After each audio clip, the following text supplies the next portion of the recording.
আচ্ছা, ক্যাম্পাসে প্রচারণার সময় বা রাজনীতি করার সময় মজার কোনো ঘটনা আপনার সাথে ঘটেছে, যেটা মানে আপনি রাজনীতি আসলে অনেকগুলাই মজার ঘটনা আছে। আমরা দু একটা শুনতে চাই।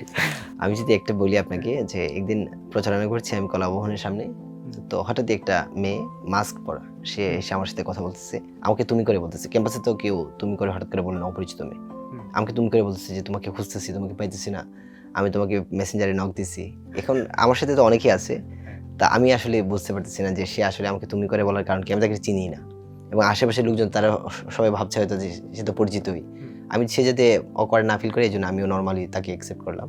তো সে আমাকে বলতেছে যে তোমাকে ফেসবুকে নক দিচ্ছি, তুমি মেসেঞ্জারে রিপ্লাই করতেছো না, তোমার আমি ফ্রেন্ড রিকোয়েস্ট পাঠাইছি।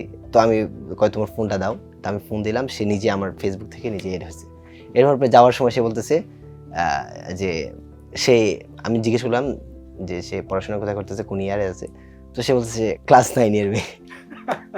তো ক্লাস 9 এর মেয়ে, সে কোথায় পড়ে, সে ফরিদপুরে কোনো একটা স্কুলে পড়ে, সে ঘুরতে আসছে এখানে, সে আমার সাথে এখানে তুমি করে কথা বলতেছে। আসলে আমি নিজেই প্রথমে আশ্চর্য হয়ে যাই আর কি।